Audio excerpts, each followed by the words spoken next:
Hi, this is Melanie for the Pardesi channel. I'm here to talk about an amazing film, Ugramm.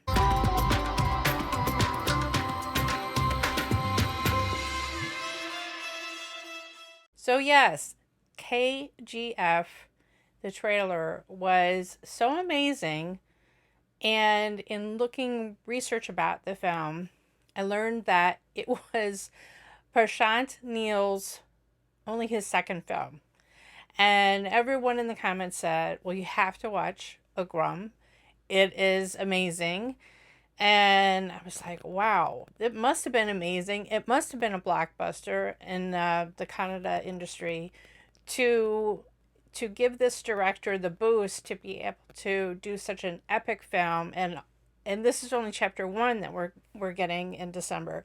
To get such a multi-part deal for pictures, I was like, that's pretty amazing for a debut director to have such a success.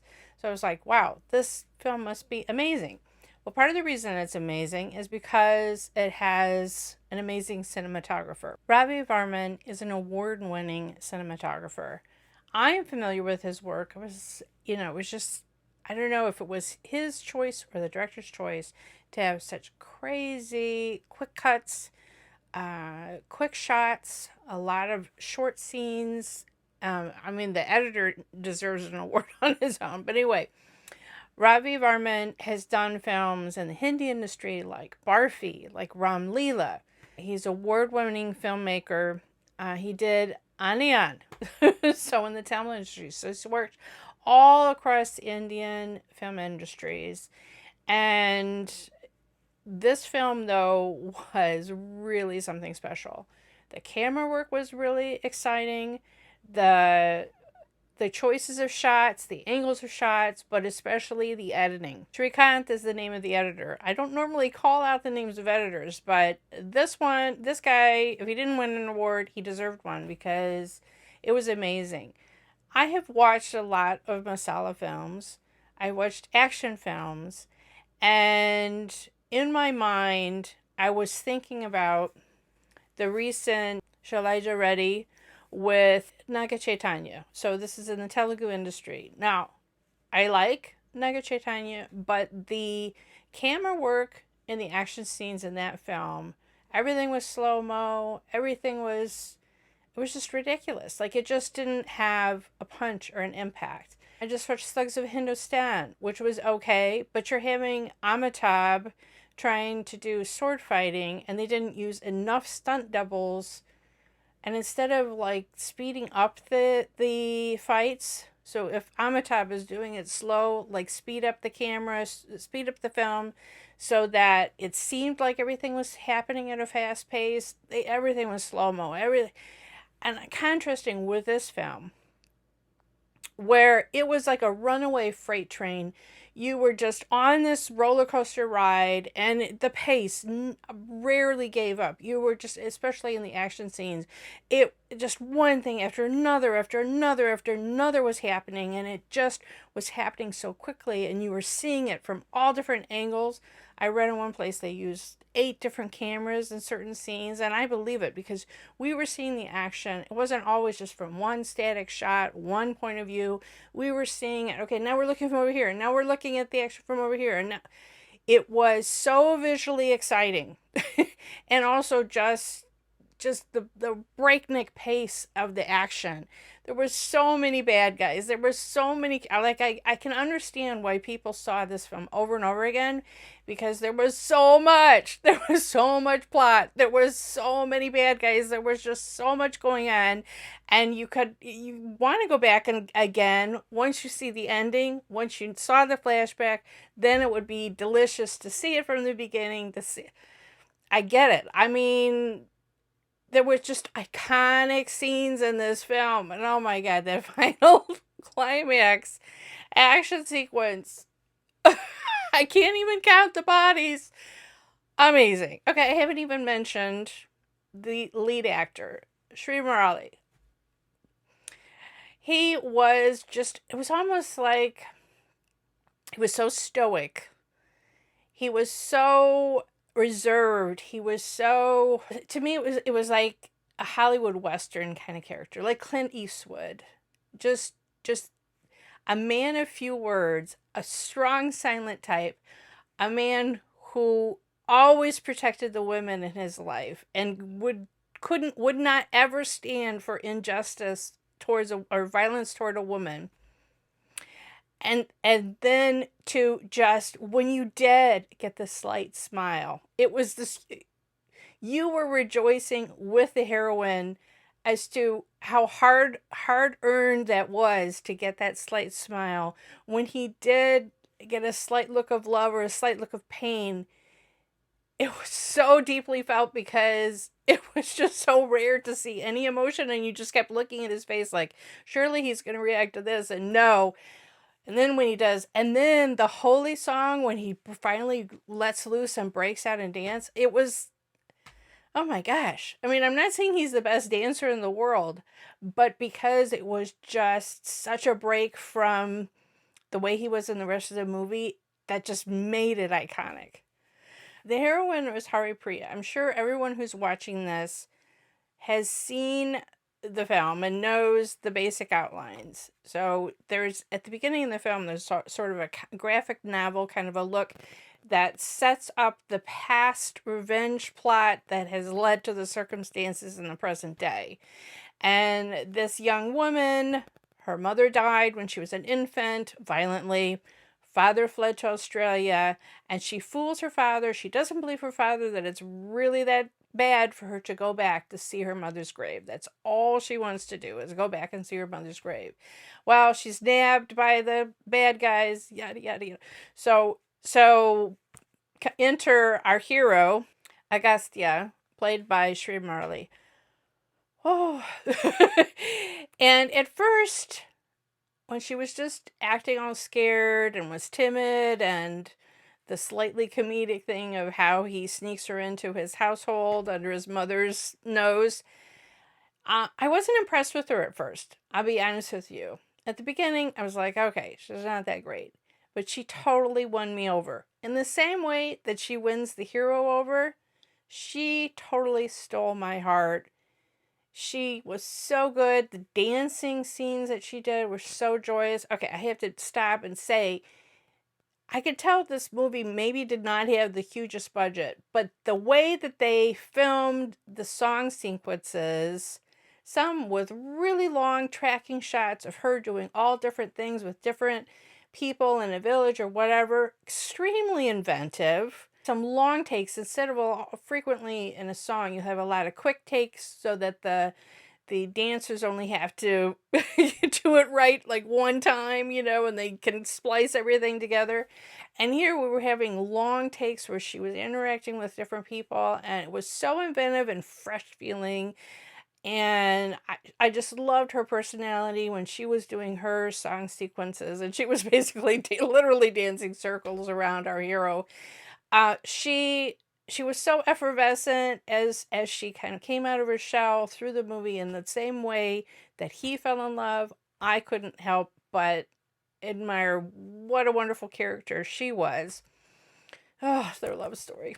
My husband was kind of walking in through the room, and he's like, why does that guy have the thing wrapped around his arm? So we couldn't figure it out. And wow, the reveal of that was very cool. And just the whole backstory. He has a friend from childhood. We learn his whole. I loved how the flashback was set up, and that a neighbor whispers to our heroine something about the hero, and that terrifies her, but we don't hear it. So our mind is just whirling with, oh my God, oh my God, oh my God, what did she hear? What could be so bad? So I'm not sure if that was the interval point. I was watching this on YouTube, which thank God had English subtitles, free, yay. So I don't know. I don't know if that was the interval point when we hit the flashback or what. It was not quite halfway, I don't think. So anyway, the flashback talks about this imaginary town where there's tons of bad guys of all languages. And our hero, Agastya, is with his friend Bala. And Bala is played by an actor named Thilak Shekar. And I thought he was very, very good, very notable. I don't know if he's also a big star because I don't know anything about the Kannada film industry at all. Another notable character actor was Atul Kulkarni, who I know from films in the Hindi industry. And okay, so my one big complaint about the film is that Atul is playing the son of the big baddie, the revenge plot, whatever. And we don't get enough. We don't get enough of him. He's such a good actor, and I've seen him in so many wonderful films. And then there just probably was footage left on the table or something, because there wasn't, to me, there wasn't enough of the like relationship with his father and the whole dynamic there. But what little bits we got were so awesome. He was, of course, excellent. And his final scenes, oh man. So just the action had my jaw on the floor. And I was excited seeing the K.G.F. trailer just on its own. But now, having seen Ugramm, I can understand why everyone is at a fever pitch of excitement for K.G.F. Chapter 1, because wow, I really can't wait now after I have seen this film. I'm hoping to have time to watch one Yash picture to kind of get my sense of this main actor. A couple people have sent me suggestions of a couple of his recent films. So let me know in the comments, what did you think is like the number one film for me to try to find to watch before I see KGF, to kind of get a sense of who he is. He was so captivating in the KGF trailer. I just felt like he had such screen presence.